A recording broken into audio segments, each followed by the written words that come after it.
आपकी मईशत पे बड़ी गहरी निगाह है। आप बताइए कि इस वक्त हमारे जो मुआशी एदाद-ओ-शुमार हैं, उनमें जो सबसे ज़्यादा हमें जो डिस्टर्ब कर रहा है मामला, वो क्या स्मगलिंग नेटवर्क है? क्या ये बात दुरुस्त है?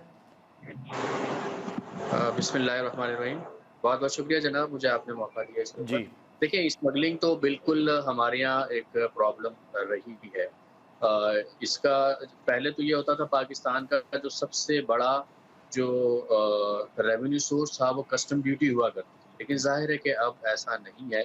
इस वक़्त सबसे बड़ा जो रेवेन्यू सोर्स है वो सेल्स टैक्स है और लोग जो है कस्टम ड्यूटी बचाने के लिए स्मगलिंग बहुत ज़्यादा किया करते थे।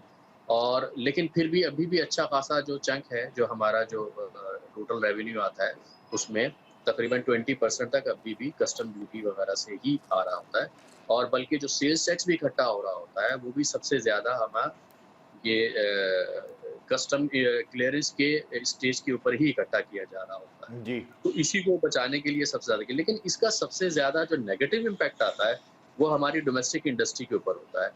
क्योंकि हमारी जो प्रोडक्शन है कॉस्ट वो वैसे ही हाई है और हमें इंटरनेशनल मुकाबला करने के लिए और ये कि हमारी डोमेस्टिक इंडस्ट्री हमारे पाँव के ऊपर खड़ी हो सके, उसके लिए गवर्नमेंट जो है level playing field against import इस तरह से करती है कि इंपोर्ट्स के ऊपर ड्यूटी लगाती है। बिल्कुल। लेकिन वो स्मगलिंग के आने की वजह से कोई फिर उसका फ़ायदा नहीं होता है और हमारी इंडस्ट्री जो है वो इन इम्पोर्टेड अशिया का मुकाबला नहीं कर पाती है, नतीजे के तौर पर जो है वो बंद होना शुरू हो जाती है। और इंडस्ट्री के बंद होने का सिर्फ़ और सिर्फ़ प्रॉब्लम ये नहीं है कि एम्प्लॉयमेंट अपॉर्च्युनिटीज़ हमारी जाएँगी, बल्कि इन्वेस्टमेंट क्लाइमेट जो है हमारा ख़त्म होगा और फिर प्लस ये है कि हमारा रेवेन्यू जो है एक बहुत बड़ा जो है हमारे सबसे बड़ा मसला होता है। हम हर वक़्त कोशिश करते रहते हैं कि टैक्स टू जीडीपी रेशियो बढ़े, लेकिन जब तक जीडीपी का साइज़ नहीं बढ़ेगा तो ज़ाहिर है कि उस वक़्त तक टैक्स टू जीडीपी रेशियो भी इस तरह से नहीं बढ़ सकता है। तो ये है तो बिल्कुल ज़हर कातिल। ये हमें इसके ऊपर तो दोनों तरह के मेजर्स लेके चाहे वो फिस्कल मेजर्स हों जी। या प्रिवेंटिव मेजर्स हों, इन दोनों तरीकों से इसके ऊपर हमें काबू पाना होगा। डॉक्टर साहब, हमारे मुल्क में वाफ़िर मिक़दार हो जाती है चीनी की। बाद में पता चलता है वो चीनी स्मगल हो रही है और लोकल जो हमारी कंज़म्पशन है वो डिस्टर्ब हो जाती है।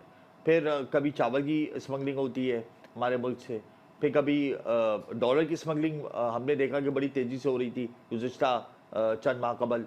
तो ये स्मगलिंग नेटवर्क चाहे हमारे मुल्क में आ रही हो चीज़ें या जा रही हों, अगर ये ऐसे ही चलता रहेगा तो आप नहीं समझते कि हमारी मईशत जो है वो ऐसे ही चलती रहेगी, उसकी बुनियादें बिल्कुल खोखली हो गई हैं और हम सर्वाइव नहीं कर पाएँगे? जी, ये आपका बड़ा अच्छा एक वैलिड पॉइंट है। देखिए, हमारे यहाँ से दोनों तरफ से स्मगलिंग हो रही है ना। जी, यहाँ से चीज़ जा भी रही है और बाहर से चीज़ आ भी रही है। यहाँ से जो चीज़ जा रही है शायद उसका इतना नुकसान ना हो, जितना हमें ये नुकसान हो रहा है कि वहाँ से चीज़ जो आ रही है बिला रोक-टोक। ये आपने बात बिल्कुल सही है स कही है कि जो चीज़ हमारे यहाँ से जा रही है और वो चीज़ें जा रही हैं जिनके ऊपर पाबंदी है या जिसके ऊपर गवर्नमेंट जो है उसकी इस एक्सपोर्ट को डिस्करेज करती है। जिसके अंदर चीनी शामिल है, जिसके अंदर आटा शामिल है और भी इस तरह की ज़रूरियात ज़िंदगी जो डॉलर कि बड़ी तेज़ी से ग़िज़ाई हमारे मुल्क से इल्लीगल स्मगल हो रहे थे। जी, बिल्कुल इसी तरह से ही हो रहा है। हो ये रहा है कि यहाँ पर कीमत कम है, वहाँ पर बॉर्डर के दूसरी तरफ ज़्यादा कीमत उनको मिल रही है, तो वो यहाँ से उसको स्मगल कर रहे होते हैं। एक सिंपल सी जो है क्या कहते हैं एक चीज़ है ये। तो ये इसको तो देखिए इसके लिए तो प्रिवेंटिव मेजर लेने पड़ेंगे। हमारे मुल्क में पैदा हो रही है, इट मीन्स कि हमारे यहाँ सस्ती है, चीप है, जभी तो यहाँ से स्मगल हो रही है। इट जी, मीन्स कि हम उसके अंदर कंपैरेटिव एडवांटेज रखते हैं। हमारे पास जो है कॉस्ट एडवांटेज है उसको प्रोड्यूस करने में। तो उस इंडस्ट्री को जो बहुत ज़्यादा बचाने की ज़रूरत है। और ताकि अगर वो चीज़ यहाँ पर सस्ती बन रही है, तो यहाँ के लोगों को भी सस्ती अवेलेबल हो। इसलिए कि जब यहाँ से जाएगी और किल्लत हो जाएगी, तो यहाँ कीमतें बढ़ जाती हैं इसकी वजह से। तो ये बात तो बिल्कुल ठीक है, इसमें कोई लेकिन हमारी मैंने कहा ना आपसे, सबसे ज़्यादा ज़हर कातिल वो है जो इम्पोर्ट स्टेज के ऊपर जो है, हमारे यहाँ स्मगल होके आ रही है। बहुत सारी इंडस्ट्रीज़ जो है इसकी वजह से बंद हो चुकी हैं।